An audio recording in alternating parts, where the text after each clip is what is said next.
नमस्कार साथियों, आप सभी का स्वागत है एजुकेशन लाइन में। दोस्तों, कक्षा 8वीं बोर्ड परीक्षा 2024-25 के लिए पाठगत जो भी आपके महत्वपूर्ण प्रश्न उत्तर है वो हम वीडियो के माध्यम से पढ़ रहे हैं। इससे पहले हमने फर्स्ट चैप्टर जो आपका था फसल उत्पादन का वो पढ़ लिया है। यहाँ पे आज हम सेकंड चैप्टर सूक्ष्म जीव मित्र और शत्रु जो है उसके महत्वपूर्ण प्रश्न उत्तर देखने वाले हैं। तो साथियों, आपसे रिक्वेस्ट है, चैनल पे आप नए हैं तो प्लीज़ चैनल को सब्सक्राइब जरूर कर लेना और वीडियो अपने दोस्तों को भी सेंड कर देना ताकि बोर्ड एग्ज़ाम 2024-25 की परीक्षाओं के लिए अभी से आपकी तैयारी है वो मजबूत होती रहे। चलिए स्टार्ट करते हैं आज का चैप्टर नंबर 2।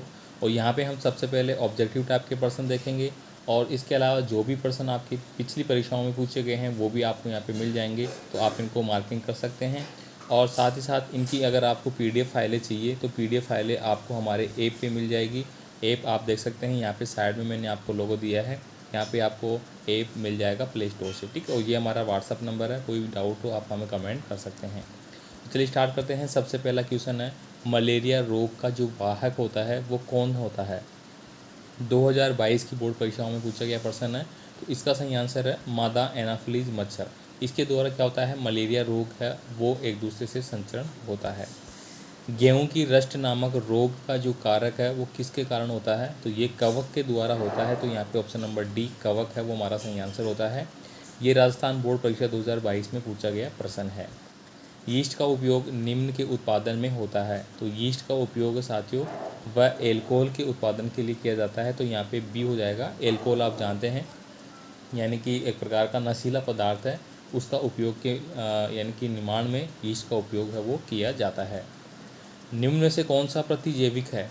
तो यहाँ पे ऑप्शन नंबर बी जो है वो हमारा सही आंसर हो जाएगा स्पेक्ट्रोमाइसिन।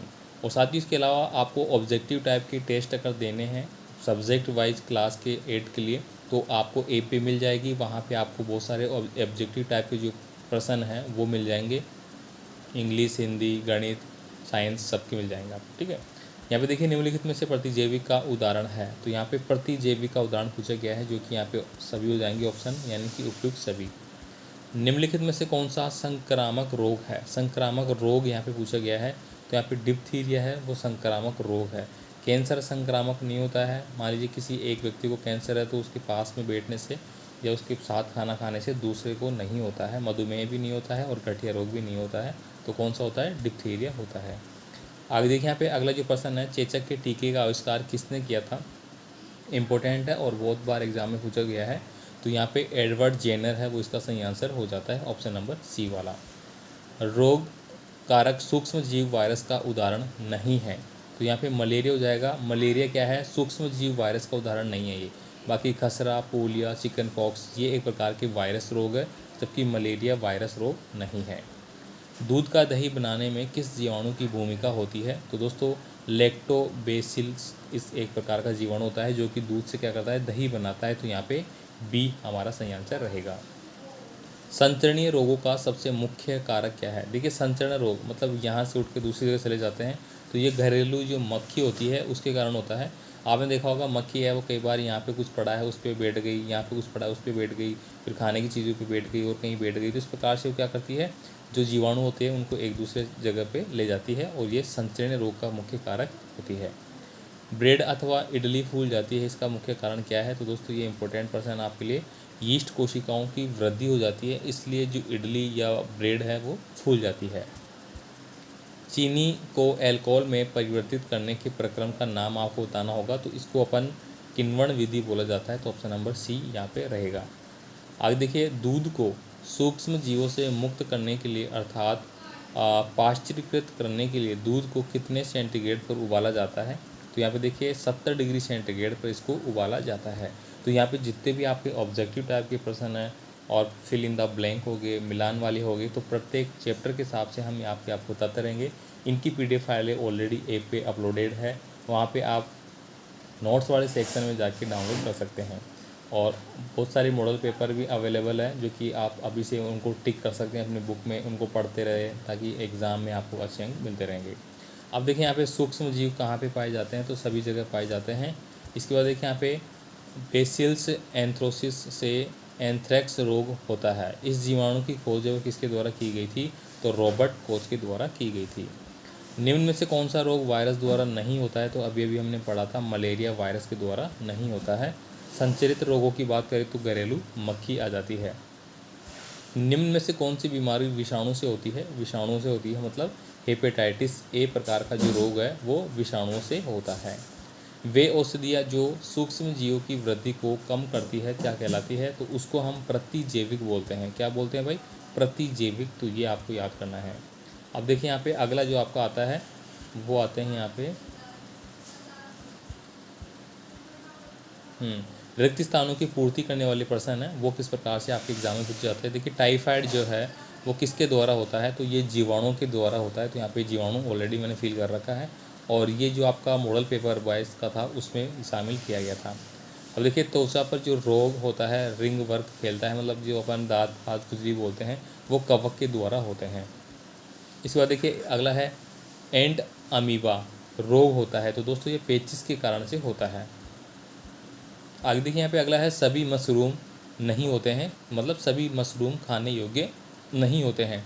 गांव के लोग देखे होंगे कि अभी बरसात का मौसम है तो बरसात के दिनों में जंगल में कुछ मशरूम प्रकार की पौधे हैं वो उगाते हैं, तो वो सभी मतलब खाने योग्य नहीं होते हैं, ये आपको ध्यान रखना है।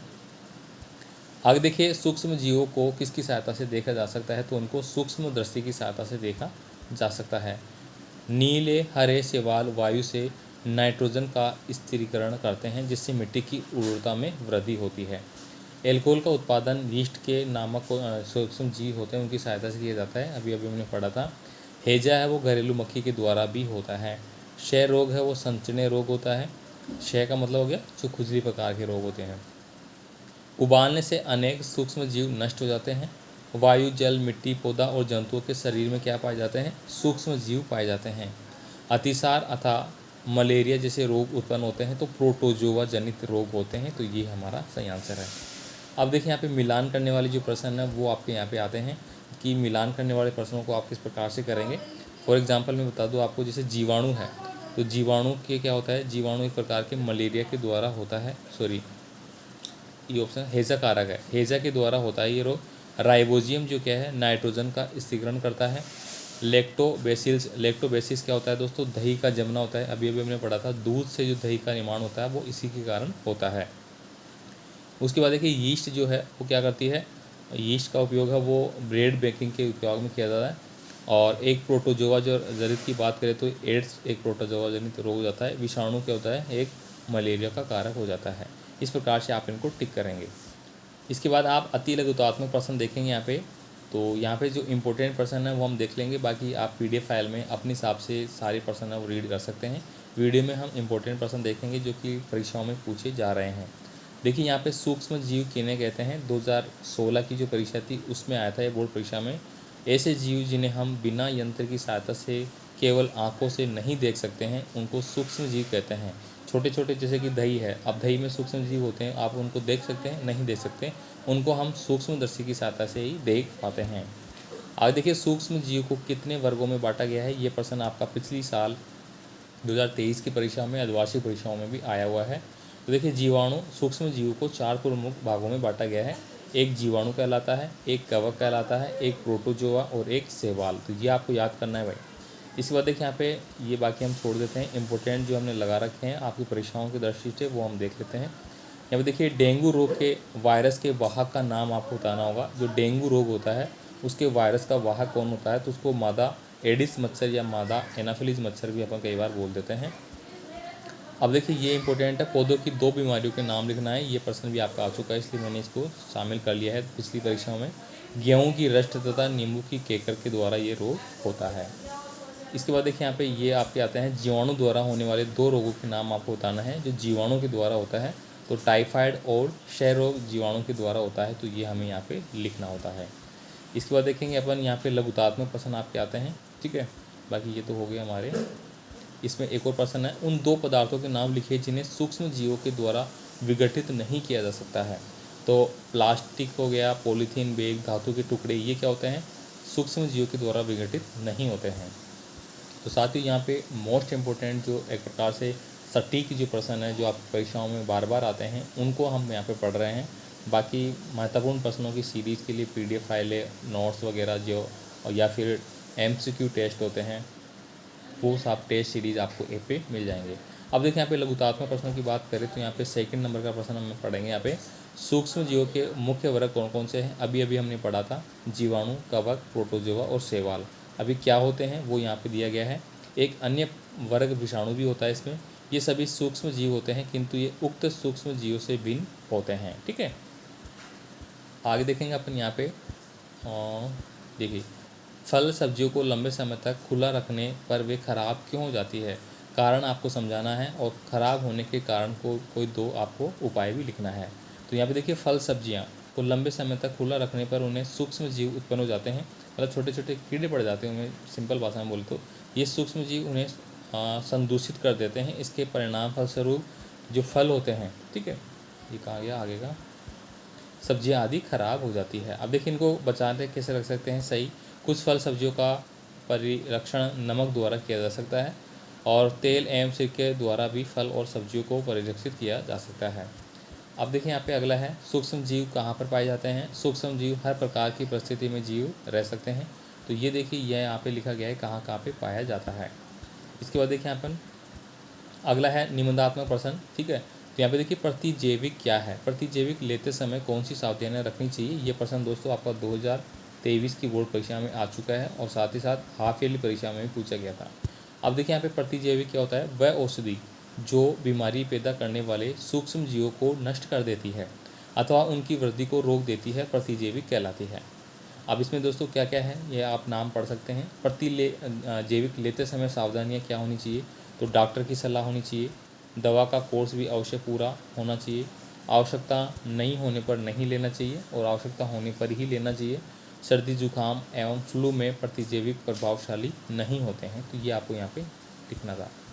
इसके बाद देखिए यहाँ पे सूक्ष्म जीव द्वारा होने वाली हानिकारक प्रभावों को संक्षिप्त में आपको लिखना है। हम पाठ ही पढ़ रहे हैं सूक्ष्म जीवों के बारे में, तो इनके द्वारा जो भी हानियाँ होती है वो हमें ध्यान में होनी चाहिए। तो ये यहाँ पे इसका आंसर मिलता है।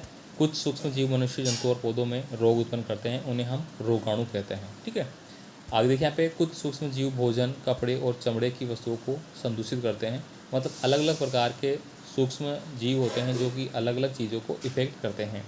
खसरा, चिकन पॉक्स, पोलियो व हेपेटाइटिस ए के रोग कारक वायरस है, जबकि क्षय, हैजा व टाइफाइड रोग जीवाणु द्वारा होते हैं।